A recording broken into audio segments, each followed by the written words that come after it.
Assalamualaikum warahmatullahi wabarakatuh. Alhamdulillahirabbil alamin. Alhamdulillahilladzi la yukhayyibu man amalah wa la yaruddu man sa'alah wa la yaqta'u man wasalah wa la yaslubu man syakarah wa la yakilu man tawakkala alaih. Asyhadu an la ilaha illallah wahdahu la syarikalah wa asyhadu anna Muhammadan abduhu wa rasuluhu la nabiyya ba'dah. Nahmadullaha ta'ala wa huwal mahmud wa huwa lil hamdi ahl wa nashkuruhu wa huwal mashkur wa huwal lisyukri ahl. Allahumma salli wa sallim wa barik ala sayyidina wa habibina wa nabiyyina wa azimina Muhammad wa ala alihi wa sahbihi ajma'in. Rabbi syrah li sadri wa yassir li amri wahlul 'uqdatan min lisani yafqahu qawli. Wa qala ta'ala a'udzu billahi minasy syaithanir rajim. Bismillahirrahmanirrahim. Qad aflahal mu'minun alladzina hum fi salatihim khashi'un walladzina hum 'anil lagwi mu'ridun. Shadaqallahul 'azim. Teman-teman yang dirahmati Allah Subhanahu wa taala, kita bersyukur malam ini bisa ngumpul di markas dakwah kita, Masjid Anak Muda, Masjid Gaul di Bandung. Maksudnya dari sini, di masjid ini berkumpul banyak anak-anak lintas komunitas. Kalau boleh disebut anak gaul, kalau nggak boleh anak nongkrong lah. Kadang-kadang ada yang disebut anak gaul merasa kayak aduh risih gitu kan, ya udah anak nongkrong. Walaupun dalam literasi Islam anak gaul, muslim gaul, ustadz gaul itu sesuatu yang sebetulnya bukan sesuatu yang baru dalam literasi Islam. Itu sesuatu yang memang ada akar sejarahnya, bahkan ada akar dalil ilmiahnya. Sebagaimana yang saya sering sampaikan pada konten-konten sebelumnya, bahwa yang namanya gaul dalam Islam itu pada dasarnya baik. Hanya mungkin istilahnya jarang dipakai. Istilah gaul jarang dipakai, yang banyak dipakai itu bergaul. Ya, kesannya kalau pakai present continuous tense, bergaul itu jadi boleh. Kalau pakai adjektif, gaul itu jadi negatif. Dalam bahasa Arab, fi'lul mudhari. Kita harus bergaul, boleh. Kita harus gaul, gak boleh. Ini maksudnya gimana nih? Dua kata yang kadang-kadang yang satu dianggap negatif, sayangnya, sedangkan yang lain dianggap positif. Kita ini harus bergaul. Itu kan orang langsung positif kan? Oh iya, kita harus bergaul. Kita tuh harus gaul. Kok gaul? Aneh. Jadi setan. Gaul soalnya. Padahal itu sama aja, dari akar kata yang sama, hanya perubahan grammar, hanya perubahan dalam susunan bahasa. Saya akan sering mengulang-ulang hadis al-mu'min alladzi yukhalitun nas wa yasbir ala adahum a'zamu ajran minal mu'min alladzi la yukhalitun nas wa la yasbir ala adahum. Mukmin yang bergaul dengan manusia dan bersabar atas kekurangan dan gangguan mereka, itu lebih besar pahalanya daripada mukmin yang tidak mau bergaul dengan manusia dan tidak sabar atas gangguan mereka.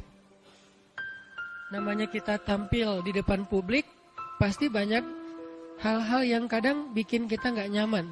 Dan dalam ketidaknyamanan itu, kalau kita bisa menjaga adab, tidak mencela, tidak membalas keburukan dengan keburukan, tidak berdebat secara panjang lebar, berarti dia yasbir ala adahum, dia bersabar atas gangguan mereka, maka a'zamu ajran, lebih banyak pahalanya daripada kita tidak tampil di depan publik, bahasa lainnya jadi public figure, tidak mau dikenal orang, tidak ada yang tahu tentang kelebihan dan kebaikan kita, syiar-syiar kita, sehingga tidak ada tantangan diperlakukan secara tidak nyaman, karena nggak terlalu tampil.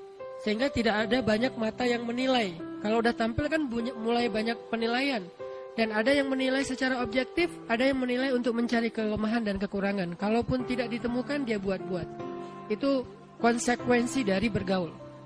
Sudah menjadi sebuah sunatullah. Konsekuensi dari bergaul, ya pasti akan digituin. Baik itu bergaul dalam kehidupan normal sehari-hari, apalagi bergaul dalam kehidupan sosial media yang bahkan mungkin orang mengenal kita banget, tapi kita nggak kenal dia. Searah gitu. Satu arah. Dan ketika dalam kondisi kita bergaul lalu kita diperlakukan secara tidak nyaman, baik dengan kata-kata atau dengan sikap atau dengan apapun bentuknya, dan kita bersabar. Arti bersabar bukan diam, arti bersabar menjaga sikap. Kita tidak berlaku jahil. Jahil itu artinya kehilangan kontrol dalam sikap kita, attitude kita, akhlak kita. Kita tidak kehilangan kontrol akhlak, maka itu disebut dengan yasbir ala adahum. Maka kedudukan dia a'zamu ajran, lebih besar pahalanya minal mu'min alladzi la yukhalitun nas wa la yasbir ala adahum, daripada mukmin yang tidak tampil di depan publik, tidak bergaul dengan banyak orang. Nas di sini ada mukmin, ada yang belum mukmin, ada yang kafir, ada yang muslim tapi banyak variasi di dalamnya. Ada muslim dengan mazhab A, B, C, Z, dan dia tidak mau bergaul dengan mereka, tidak membuka diri, tidak open minded, tidak mencoba untuk ngeblend dengan yang lain, tidak mencoba untuk melihat ada dunia lain selain dunia dia.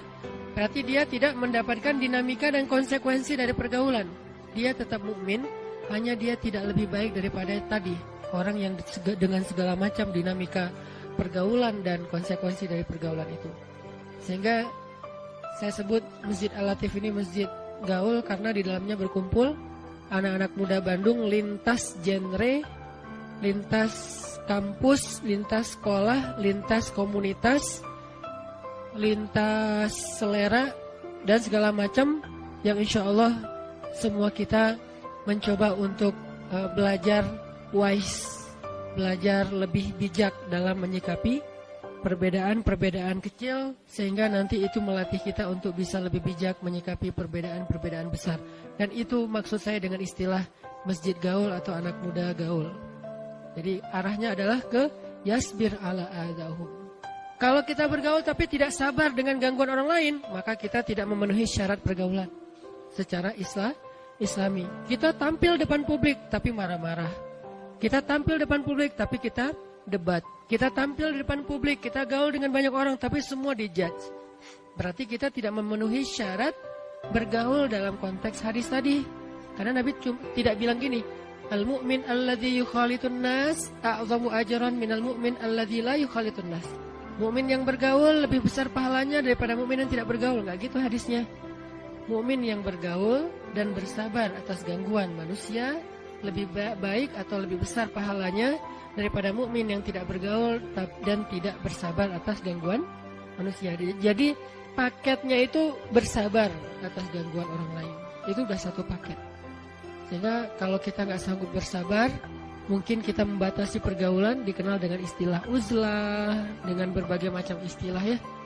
Maka itu pilihan dan itu tidak masalah juga. Tapi kan kita pengen belajar yang lebih baik daripada yang sebelumnya.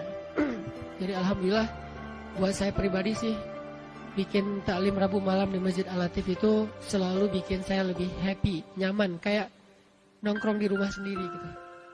Cuman karena kondisi kita udah berbeda dengan dulu. Kalau dulu kita bikin setiap Rabu malam di Masjid Al-Latif, Masya Allah yang hadir 2 soft, 3 soft. Tapi ternyata Allah memberi kita hadiah bersama-sama untuk semangat belajar Islam, sehingga sekarang jadi sampai di jalan kondisinya tidak memungkinkan. Terpaksalah kita mengadakannya di Masjid TSB, kecuali Masjid TSB-nya lagi dipakai baru kita balik ke markas. Tapi overall di sini jauh lebih nyaman. Buat saya ini lebih homey, lebih cozy, lebih kita banget lah ya.